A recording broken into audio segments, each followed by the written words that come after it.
Hello everyone, इस video में हम डिस्कस कर रहे हैं एविडेंस एक्ट के मोस्ट इंपॉर्टेंट एमसीक्यूज जो आपको बहुत सारे एग्जाम्स के लिए इंपॉर्टेंट है। तो चलिए फटाफट देखते हैं क्वेश्चन नंबर 1। फर्स्ट क्वेश्चन में ये पूछ रहे हैं कि जो हम एक्सपर्ट ओपिनियन बोलते हैं या जब भी हम कोर्ट में एक्सपर्ट्स को लाते हैं और उनका बयान लेते हैं वो कौन से सेक्शंस में कवर होता है। ये काफ़ी डायरेक्ट क्वेश्चन है, आपका है आंसर 45 एंड 46। इसको हम क्या याद रखेंगे? Expert opinion. और यहाँ पे एक और चीज़ आपको याद रखना है, ये थोड़ा कॉन्सेप्चुअल है, याद रख लो। जो एक्सपर्ट की ओपिनियन होती है या एक्सपर्ट का बयान होता है उसको हम कभी सब्सटैंटिव नहीं लेते हैं, मतलब उसको हमेशा कोरैबोरेटिव एविडेंस की ज़रूरत होती है, कोरैबोरेशन की ज़रूरत होती है, कोरैबोरेशन इज नीडेड। ये क्वेश्चन भी आ चुका है काफ़ी बार काफ़ी एग्जाम्स में, तो ये भी साथ साथ पढ़ लो, ठीक है। एक्सपर्ट ओपिनियन को हमेशा कोरैबोरेशन की ज़रूरत है। कोरैबोरेशन मतलब सपोर्टिंग अदर एविडेंसेस की ज़रूरत होती है। चलो सेकेंड क्वेश्चन ये पूछ रहे हैं, अगर आप कोई भी डॉक्यूमेंट को प्रूव करना चाहते हैं, ठीक है, आप एविडेंस पेश करना चाहते हैं जो डॉक्यूमेंट में है, तो आप उसको कैसे कोर्ट के सामने प्रस्तुत करेंगे? How will you present it before the court? और ये भी काफ़ी डायरेक्ट क्वेश्चन है, आंसर है ऑप्शन ए। डॉक्यूमेंट्री एविडेंस में आपको क्या याद रखना है? डॉक्यूमेंट्री एविडेंस को आप दो ही तरीके से, you only have two options. One is called primary, second is called secondary. Primary evidence क्या होता है? जो भी ओरिजिनल डॉक्यूमेंट है ना, जो भी डॉक्यूमेंट है, अगर आप उसका ओरिजिनल डॉक्यूमेंट को कोर्ट के सामने प्रेजेंट कर रहे हो, कोर्ट को सबमिट कर रहे हो, उसको हम बोलेंगे प्राइमरी एविडेंस। ठीक है, हो गया प्राइमरी। एंड ये सेकेंडरी क्या होता है? जो भी सेक्शन 63 में कवर्ड है। ठीक है, अभी डिस्कस करते हैं, नेक्स्ट क्वेश्चन भी उसी का रिलेटेड है, वो देख के फिर हम डिस्कस करेंगे। अब ये कह रहे हैं कोई एक डॉक्यूमेंट है, मान लो नेक्स्ट क्वेश्चन में क्या कह रहे हैं, एक डॉक्यूमेंट है, ये जो डॉक्यूमेंट है ये ओरिजिनल है, ठीक है। अब इस ओरिजिनल को कोई आदमी ने देखा हुआ है और उसको याद भी है। ये आदमी जिसने ये ओरिजिनल को देखा है ये कोर्ट में आता है और अपना बयान देता है और बोलता है कि इस ओरिजिनल में ये सब चीजें लिखी हुई थी, ठीक है। तो ओरिजिनल कोर्ट के सामने नहीं है, तो ओरिजिनल कोर्ट के सामने नहीं है तो ये क्या है? प्राइमरी तो बिल्कुल नहीं हुआ। अगर ओरिजिनल है तभी वो प्राइमरी एविडेंस होता है, ओरिजिनल कोर्ट के सामने नहीं है तो प्राइमरी नहीं है। और जो आदमी ने उसको देखा है उसका बयान है कोर्ट के पास, तो ये हो गया आपका सेकेंडरी एविडेंस। तो यहाँ पे ऑप्शन है ऑप्शन डी। इसको हम कैसे याद रखें मैम? मान लीजिए आपका दादाजी का कुछ ऐसा सर्टिफिकेट है और आपको वो प्रूव करना है, जैसे मान लीजिए उनका डेट ऑफ बर्थ। अब डेट ऑफ बर्थ सर्टिफिकेट उस जमाने का आपके पास ओरिजिनल प्रॉपर फॉर्म में नहीं है, आधा टूटा हुआ है या फिर वो डिस्ट्रॉय हो गया है आपके पास, या फिर ऐसा एक डॉक्यूमेंट है जो कहीं और है, आप कोर्ट में उसको ला नहीं सकते। ऐसी सिचुएशंस में जब प्राइमरी एविडेंस मतलब ओरिजिनल डॉक्यूमेंट को आप कोर्ट में जब नहीं ला पाते हैं तो आपका क्या सहारा होता है? सेक्शन 63। आप हेल्प ले सकते हो सेक्शन 63 का, जब भी आप ओरिजिनल डॉक्यूमेंट नहीं ला पा रहे हो। सेक्शन 63 में जो भी बोले हैं, अगर आप वो वाला डॉक्यूमेंट ला पा रहे हो, ओरिजिनल नहीं लाए पर सेक्शन 63 के डॉक्यूमेंट्स प्रेजेंट कर पा रहे हो, तो तब आप सेकेंडरी एविडेंस को कोर्ट में एज एविडेंस यूज कर सकते हैं। चलो नेक्स्ट क्वेश्चन ये पूछ रहे हैं विटनेसेस। देखो विटनेसेस तो बहुत ही इंपॉर्टेंट टॉपिक है और ये कह रहे हैं कि विटनेस की कॉम्पिटेंसी क्या होती है, कौन विटनेस बन सकता है। देखिए आपको याद रखना है, एज जो होती है ना, age is not a criteria. मतलब 5 साल का बच्चा भी बन सकता है, 80 ईयर ओल्ड भी बन सकते हैं, अगर 90 ईयर ओल्ड या 100 ईयर ओल्ड आदमी है तो वो भी बन सकते हैं, कोई भी बन सकता है। पर मैम टेस्ट क्या है फिर? मेंटल एबिलिटी का टेस्ट होता है। तो अगर वो समझ रहे हैं, केपेबल ऑफ अंडरस्टैंडिंग है, वो समझ रहे हैं कि उनसे क्या पूछा जा रहा है, वो समझ रहे हैं कि उस टाइम पे वो सिचुएशन कैसी थी, जब वो क्राइम हुआ या जो भी आप प्रूव करना चाह रहे हो, अगर उनको वो इतना अंडरस्टैंडिंग है तो वो काफ़ी है। Age is not a criteria, mental ability is the criteria. हाँ, अब ये देखो रूल ऑफ हियरसे के बारे में पूछ रहे हैं। हियरसे मतलब क्या होता है मैम? अफवाहें। तो एविडेंस में हम ये बोलते हैं कि जो भी चीज़ आप डायरेक्टली देखते हो, आपके आंखों से जो आपने देखा, वही चीज़ का बयान दे सकते हो।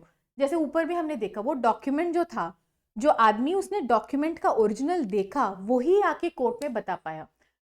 तो अगर आप देखे नहीं अपने आंखों से, आपको कहीं और से पता चला है, आपने कहीं सुना सुना है, सब लोग ऐसे बोलते हैं, मोहल्ले के सारे लोग ऐसे बोलते हैं, तो मुझे पता चला इस अफवाह के बारे में। ऐसी चीज़ों को आप कभी भी एविडेंस कोर्ट में नहीं माना जाएगा। ये सब आप एविडेंस की तरह नहीं प्रेजेंट कर सकते हो। इसी को हम बोलते हैं रूल ऑफ हियरसे। इसका एक्सेप्शन होता है, जो कि होता है डाइंग डिक्लेरेशन। तो मतलब क्या हुआ, जब कोई भी आदमी मरने से पहले एक स्टेटमेंट देता है, उसको हम बोलते हैं डाइंग डिक्लेरेशन। और अगर आपने ऐसे डाइंग डिक्लेरेशन को आपके आंखों से नहीं देखा, वो इंसान को मरते हुए, आपने खुद नहीं सुना वो डाइंग डिक्लेरेशन, या वर्ड्स आपने खुद नहीं सुने, पर आपको कहीं से पता चला, अफवाहें ही हो पर आपको पता चला कहीं से, तो भी आप वो कोर्ट में प्रेजेंट कर सकते हैं। ठीक है, ये भी काफ़ी कॉन्सेप्चुअल है और काफ़ी एग्जाम्स में ये क्वेश्चन रिपीट हुआ है। हाँ, ये हो गया प्रिविलेज्ड कम्युनिकेशन। ऐसे ये एक केस है हस्बैंड एंड वाइफ का, ऐसे बहुत केसेस हैं एविडेंस एक्ट में, और इसमें पूछ रहे हैं अगर हस्बैंड एंड वाइफ हैं और ये दोनों जब ये शादीशुदा हैं, जब उनका शादी का मतलब उसके बाद वो डिवोर्स हो या जो भी हो, उससे कोई लेना देना नहीं है, पर जब ये दोनों ड्यूरिंग द वेडिंग होते हैं, ड्यूरिंग द मैरिज, एंड उस टाइम पे वो कुछ भी शेयर करते हैं, तो वो प्रिविलेज्ड हो जाता है, वो और लोगों को बताने की कोई ज़रूरत नहीं होती है। और ये हो गया आपका option B, during the marriage even without the promise of confidentiality. उसके लिए स्पेसिफिकली ये ज़रूरी नहीं है कि नहीं नहीं तुम किसी को मत बताओ, क्योंकि बिटवीन हस्बैंड एंड वाइफ ऐसा माना जाता है कि इन लॉ माना जाता है कि वो कोई भी चीज़ थर्ड पर्सन को, बाहर की दुनिया को कोई भी चीज़ नहीं बताएंगे। जो भी उन दोनों के बीच में डिस्कशंस होती हैं, जो भी इंफॉर्मेशन उन दोनों को मिलता है, वो शादी में ही रहेगा। हाँ, ये भी काफ़ी डायरेक्ट क्वेश्चन है। ये पूछ रहे हैं कि लीडिंग क्वेश्चंस हम कब पूछ सकते हैं। ये आपका ऑप्शन हो गया क्रॉस एग्जामिनेशन में।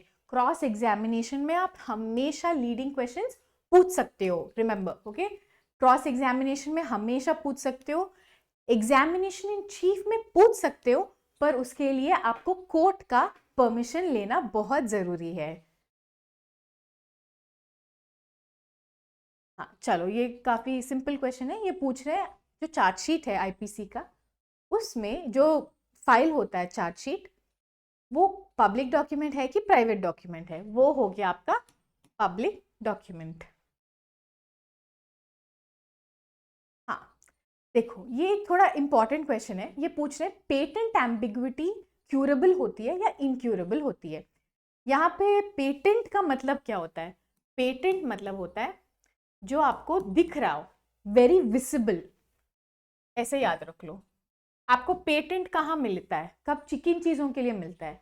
अगर आपने कुछ ऐसा नया किया हो जो देख के ही समझ में आ रहे हो कि नया हो, उसके लिए आपको पेटेंट मिलता है। मतलब दिखना चाहिए ना, जो भी दिखता है उसी को पेटेंट मिलता है, ऐसे याद कर लो। तो जो भी पेटेंट होता है उसका मतलब होता है कि वो विजिबल है। तो अगर कोई डॉक्यूमेंट में ऐसी चीज़ें हैं जो देख के ही समझ में आ रहा है कि वो क्लियर नहीं है, उसको हम बोलते हैं पेटेंट एम्बिग्विटी। तो मान लीजिए आप किसी से डायरेक्शंस मांगते हो, ठीक है, कोई आदमी है, आप ग्रीन कलर हो, ठीक है, आप कहीं जा रहे हो और उनसे पूछते हो अच्छा रास्ता बता दो, और ये आपको बताते हैं आप आगे जाके लेफ्ट ले लो या राइट ले लो, फिर आगे जाके लेफ्ट ले लो या राइट ले लो।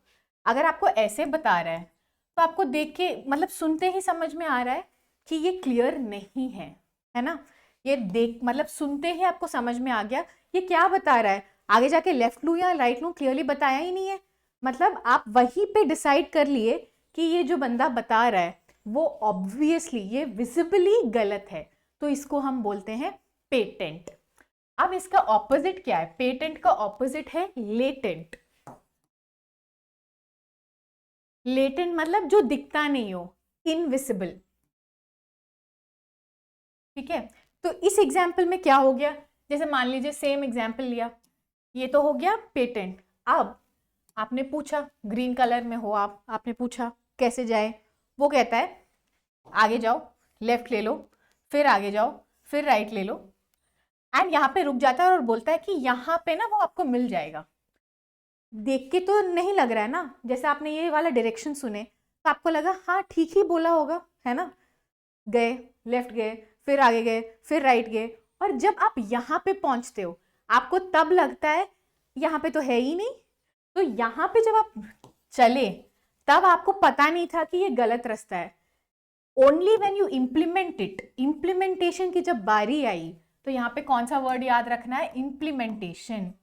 जब आपने उसका वो रास्ता फॉलो किया और वहां तक पहुंचे, तभी आपको समझ में आया अरे ये तो गलत है। तो ये जब इम्प्लीमेंटेशन की प्रॉब्लम आती है उसको हम बोलते हैं लेटेंट एम्बिग्विटी, जो दिखता नहीं हो, देख यहाँ से आपको दिख नहीं रहा था कि ये गलत बता रहा है, बट पहले वाले एग्जाम्पल में देख के समझ में आया कि ये तो रास्ता ठीक हो ही नहीं सकता, ऐसे एक ही टाइम पे लेफ्ट या राइट कैसे लूँ, है ना। तो इसका मतलब है जो पेटेंट है, जो दिखता है, जो गलती दिखती है कॉन्ट्रैक्ट में, वो कभी क्योर नहीं हो सकती। क्योर हो सकती है क्या, नहीं। तो ये हो जाता है इनक्यूरेबल, क्योंकि वो कभी क्योर नहीं हो सकती है। पर जो लेटेंट है, जो आपको यहाँ से नहीं दिख रहा है, पर इम्प्लीमेंट करते करते आपको कुछ प्रॉब्लम आई है, जो इम्प्लीमेंटेशन में प्रॉब्लम होती है, उसको हम बोलते हैं लेटेंट। और लेटेंट एम्बिग्विटी हमेशा क्योरेबल होती है, ठीक है, क्यूरेबल होती है। इसको याद कैसे रख रहे हैं, एक साथ रिवाइज कर लेते हैं। पेटेंट किसको कौन सी चीज़ों को मिलती है, जो देख के ही आपको लगे कि ये न्यू इन्वेंशन है, सिर्फ उसमें पेटेंट मिलती है, ऐसे याद कर लो। तो पेटेंट मतलब दिखना चाहिए, और जो गलती आपको देख मतलब ऐसे देख के ही इतना गलत लग रहा है, तो वो कभी क्योर नहीं हो सकती। पर जो लेटेंट है, जो इम्प्लीमेंटेशन में प्रॉब्लम आती है, वो बाद में भी आप जाके उसको क्योर कर सकते हो। तो ऑप्शन देखना, यहाँ पे है आपका इनक्योरेबल, क्योंकि ये पेटेंट एम्बिग्विटी की बात हो रही है, ठीक है। एक जोक बताऊं, सब कहते हैं जो एविडेंस एक्ट है ना, वो होता है लेटेंट, क्योंकि देख के पेटेंट नहीं है। आपने एविडेंस एक्ट देखा, लगता है हाँ कर ही लेंगे, एग्जाम में क्या है, पर जब आप इम्प्लीमेंट करते हो एविडेंस एक्ट को रियल लाइफ में, तो पता चलता है कि ये लेटेंट एम्बिग्विटी है, बहुत मुश्किल है, ठीक है। तो चलिए पार्ट 2 भी देख लीजिए, इसमें जो भी है उसको रिवाइज कर लीजिए, कॉन्सेप्ट्स इंपॉर्टेंट है, और पार्ट 2 में भी और कॉन्सेप्ट्स हैं वो भी देखिए।